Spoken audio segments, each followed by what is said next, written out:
Friends, ನಿಮ್ಮೆಲ್ಲರಿಗೂ ಕೂಡ ನಿಮ್ಮದೇ ಆಗಿರ್ತಕ್ಕಂಥ ಯೂಟ್ಯೂಬ್ ಚಾನಲ್ ಸ್ಟಡಿ ವಿತ್ ಪರಶುರಾಮ್ಗೆ ಸ್ವಾಗತ ಅಂತ ಹೇಳ್ತಾ, ಇಂದಿನ ವಿಡಿಯೋದಲ್ಲಿ ನಾನು PSTR, GPSTR ಮತ್ತು HSTR 15,000 ಹುದ್ದೆಗಳಿಗಾಗಿ ಅರ್ಜಿಗಳನ್ನು ಆಹ್ವಾನ ಮಾಡಿ ಪ್ರಕ್ರಿಯೆ ಪ್ರಾರಂಭ ಮಾಡಿದೆ ಶಿಕ್ಷಣ ಇಲಾಖೆ. ಸೊ ಅರ್ಜಿ ಹಾಕುವಾಗ ಆಮೇಲೆ ಅರ್ಜಿಯ ಬಗ್ಗೆ ಅಧಿಸೂಚನೆಯಲ್ಲಿನ ಗೊಂದಲಗಳನ್ನು ಪರಿಹರಿಸ್ತಕ್ಕಂಥ ಕೆಲಸವನ್ನು CAC ಅವರು ಮಾಡಿದ್ದಾರೆ. ಇದಕ್ಕಿಂತ ಮುಂಚೆ ಪ್ರಶ್ನೆಗಳನ್ನು ಹಾಕಿದ್ರು. ಇದು ಎರಡನೇ ಹಂತದ ಪ್ರಶ್ನೆಗಳ ಕಂತ ಇದೆ. ಸೊ ನೋಡೋಣ ಏನೆಲ್ಲ ಡೌಟ್ಗಳಿಗೆ ಅವರು ಉತ್ತರಗಳನ್ನು ಕೊಟ್ಟಿದ್ದಾರೆ ಅನ್ನೋದನ್ನು. ಸೊ ಇದರಿಂದ ಆಲ್ಮೋಸ್ಟ್ ಎಲ್ಲ ಕ್ಲಿಯರ್ ಆಗಿದೆ ಅಂತ ಒಂದು ಅನಿಸಿಕೆ. ಫಸ್ಟ್ ಕ್ವಶನ್ ನೋಡಿ, 371J ಮೀಸಲಾತಿ ಇರುವ ಕಲ್ಯಾಣ ಕರ್ನಾಟಕ ವಿದ್ಯಾರ್ಥಿಗಳಿಗೆ ಪ್ರತ್ಯೇಕ ಪರೀಕ್ಷೆ ನಡೆಸಲಾಗುತ್ತಿದೆ ಅಂತ ಕೇಳಿದ್ದಾರೆ. ಹೌದು, ಈ ಮೀಸಲಾತಿ ಇರುವ ಜಿಲ್ಲಾ ಮತ್ತು ವಿಭಾಗೀಯ ಆಯ್ಕೆ ಪ್ರಾಧಿಕಾರಿಗಳು ಹೊರಡಿಸಿರುವ ನೇಮಕಾತಿ ಅಧಿಸೂಚನೆಯಲ್ಲಿ ಇದನ್ನು ಸ್ಪಷ್ಟವಾಗಿ ತಿಳಿಸಲಾಗಿದೆ. ಸೊ 371J ಮೀಸಲಾತಿ ಇರುವ ಕಲ್ಯಾಣ ಕರ್ನಾಟಕ ಅಭ್ಯರ್ಥಿಗಳಿಗೆ ಸಪ್ರೇಟಾಗಿ ಎಕ್ಸಾಮನ್ನು ಮಾಡ್ತಾರೆ. ಸೆಕೆಂಡ್ ಒನ್, 371J ಮೀಸಲಾತಿ ಇರುವ ಕಲ್ಯಾಣ ಕರ್ನಾಟಕ ಅಭ್ಯರ್ಥಿಗಳಿಗೆ ಪ್ರತ್ಯೇಕ ಪರೀಕ್ಷೆಯನ್ನು ರಾಜ್ಯದ ಎಲ್ಲ ಜಿಲ್ಲೆಗಳಲ್ಲಿ ನಡೆಸಲಾಗುತ್ತದೆ ಅಂತ ಕೇಳಿದ್ದಾರೆ. ಇಲ್ಲ, ಈ ಮೀಸಲಾತಿ ಇರುವ ಜಿಲ್ಲೆಗಳಲ್ಲಿ ಮಾತ್ರ ಏನು ಮಾಡ್ತಾರಪ್ಪ ಅಂದರೆ ಈ ಪರೀಕ್ಷೆಯನ್ನು ಮಾಡ್ತಾರೆ, ಬೇರೆ ಜಿಲ್ಲೆಗಳಲ್ಲಿ ಇದು ಇರೋದಿಲ್ಲ. ನೆಕ್ಸ್ಟ್, ಕಲ್ಯಾಣ ಕರ್ನಾಟಕ ಮೀಸಲಾತಿ ಇಲ್ಲದ ಹುದ್ದೆಗಳಿಗೆ ಪರೀಕ್ಷೆಯನ್ನು ಕಲ್ಯಾಣ ಕರ್ನಾಟಕ ಪ್ರದೇಶದ ಜಿಲ್ಲೆಗಳಲ್ಲಿ ನಡೆಸಲಾಗುತ್ತಿದೆ ಅಂತ ಕೇಳಿದರೆ ಹೌದು. ಸೊ ಇದು ಕಲ್ಯಾಣ ಕರ್ನಾಟಕದ ಜಿಲ್ಲೆಯಲ್ಲೂ ಇರ್ತದೆ, ಅದನ್ನು ಹೊರತುಪಡಿಸಿ ಬೇರೆ ಎಲ್ಲ ಜಿಲ್ಲೆಗಳಲ್ಲಿ ಕೂಡ ಏನು ಮಾಡ್ತಾರಪ್ಪ ಅಂದರೆ ಎಕ್ಸಾಮನ್ನು ಕಂಡಕ್ಟನ್ನು ಮಾಡ್ತಾರೆ. ನೆಕ್ಸ್ಟ್, ಕಲ್ಯಾಣ ಕರ್ನಾಟಕ ಮೀಸಲಾತಿ ಕ್ಲೇಮ್ ಮಾಡುವ ಅಭ್ಯರ್ಥಿಗಳು ಪ್ರತ್ಯೇಕವಾಗಿ 2 ಅರ್ಜಿಗಳನ್ನು ಸಲ್ಲಿಸಬೇಕೆ ಅಂತ ಕೇಳಿದ್ದಾರೆ.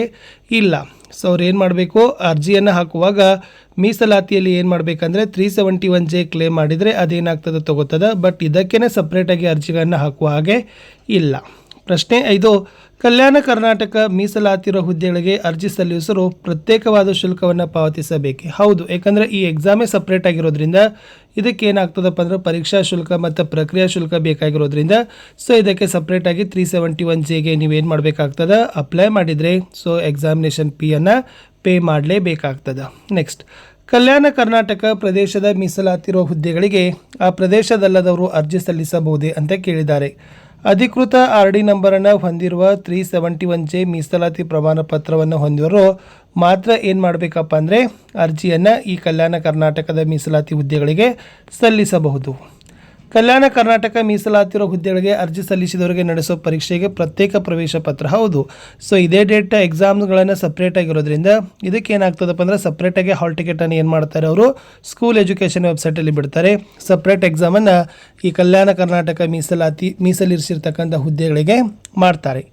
ನೆಕ್ಸ್ಟ್, ಅರ್ಜಿದಾರರು ಮತ್ತು ಅವರ ಪತಿ ಬೇರೆ ಬೇರೆ ಜಾತಿಯವರಾಗಿದ್ದರೆ ಜಾತಿ ಪ್ರಮಾಣ ಪತ್ರದಲ್ಲಿ ಯಾರ ಜಾತಿಯನ್ನು ನಮೂದಿಸಬೇಕು? ಇಲ್ಲಿ ಅರ್ಜಿದಾರರ ಜಾತಿ ಮತ್ತು ಅರ್ಜಿದಾರರು ಮತ್ತು ಅವರ ಪತಿಯ ಆದಾಯದ ಪ್ರಮಾಣ ಪತ್ರವನ್ನು ಪಡೆದುಕೊಳ್ಳಬೇಕು.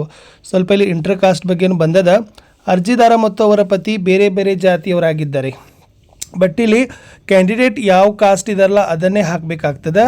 ಆದರೆ ಅವರ ಪತಿಯ ಆದಾಯದ ಪ್ರಮಾಣ ಪತ್ರವನ್ನು ಪಡೆದುಕೊಳ್ಳಬೇಕು. ಸೊ ವಿವಾಹಿತ ಮಹಿಳೆಯರು ಏನು ಮಾಡಬೇಕಾಗ್ತದಪ್ಪ ಅಂದರೆ ಅವರ ಪತಿಯ ಆದಾಯ ಪ್ರಮಾಣ ಪತ್ರವನ್ನು ಕ್ಲೇಮ್ ಮಾಡಬೇಕು. ಯಾವುದೇ ತನ್ನಾಗಿರ್ತಕ್ಕಂಥ ತಂದೆಯ ಒಂದು ಆದಾಯ ಪ್ರಮಾಣ ಪತ್ರ ಬರೋದಿಲ್ಲ ಅಂತ ಅವರು ಹೇಳಿದ್ದಾರೆ. ಇನ್ನು ಅರ್ಜಿದಾರರು ಮತ್ತು ಅವರ ಪತಿ ಬೇರೆ ಬೇರೆ ಧರ್ಮರಾಗಿದ್ದೇವೆ, ಜಾತಿ ಪ್ರಮಾಣ ಪತ್ರದಲ್ಲಿ ಯಾರ ಜಾತಿ ನಮೂದಿಸಬೇಕು? ಅರ್ಜಿದಾರರ ಜಾತಿಗೆ ಅನುಸಾರವಾಗಿ ಹಾಗೂ ಅರ್ಜಿದಾರ ಮತ್ತು ಅವರ ಪತಿಯ ಆದಾಯದ ಪ್ರಮಾಣ ಪತ್ರವನ್ನು ಪಡೆದುಕೊಳ್ಳಬೇಕು. ಇಂಟರ್ ಕಾಸ್ಟ್ ಮತ್ತು ಇಂಟರ್ ರಿಲಿಜಿಯನ್ಗೂ ಕೂಡ ಅಂತರ್ ಧರ್ಮಕ್ಕೂ ಹೋದರೂ ಕೂಡ ಕ್ಯಾಂಡಿಡೇಟ್ ಅವರು ಯಾವ ಮೂಲ ಜಾತಿ ಧರ್ಮ ಇದೆಯಲ್ಲ ಅದನ್ನೇ ಹಾಕಬೇಕಾಗ್ತದೆ. ಇನ್ಕಮ್ ಮಾತ್ರ ಏನು ಮಾಡಬೇಕು, ಹಸ್ಬೆಂಡ್ಗಳದೇ ಸ್ಪಾಸ್ದೇನೆ ಏನು ಮಾಡಬೇಕು, ಕೊಡಬೇಕು.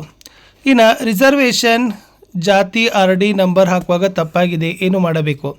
ಎಲ್ಲವೂ ಸರಿಯಾಗಿದೆ ಎಂದು ದೃಢಪಡಿಸಿದ ನಂತರವೇ ತಪ್ಪಾಗಿದ್ದರೆ ಸರಿಪಡಿಸಿಕೊಂಡು ನಂತರವೇ ಸಬ್ಮಿಟ್ ಮಾಡಬೇಕು.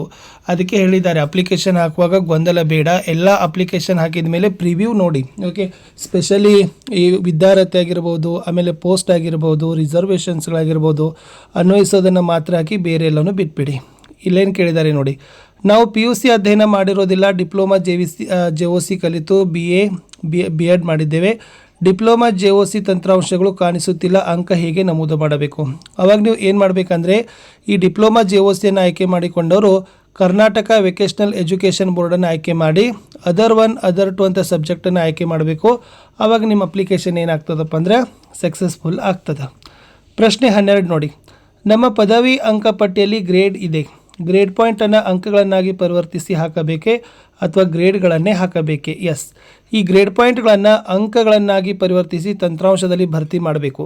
ಈ ಗ್ರೇಡ್ ಪಾಯಿಂಟ್ಗಳನ್ನು ಅಂಕಗಳನ್ನು ಭರ್ತಿ ಮಾಡುವ ಆಯಾ ವಿಶ್ವವಿದ್ಯಾಲಯದವ್ರು ಏನು ಮಾಡಿರ್ತಾರಪ್ಪ ಅಂದ್ರೆ ಅಂಕಪಟ್ಟಿಯಲ್ಲಿ ಕೊಡ್ತಾರೆ, ಅಥವಾ ವಿಶ್ವವಿದ್ಯಾಲಯದ ವೆಬ್ಸೈಟಲ್ಲಿ ಇರ್ತದೆ. ಅದನ್ನು ಅನುಸರಿಸಿ ನೀವೇನು ಮಾಡಬೇಕು, ಗ್ರೇಡ್ ಇದ್ದದನ್ನು ಮಾರ್ಕ್ಸ್ಗೆ ಕನ್ವರ್ಟ್ ಮಾಡಬೇಕು.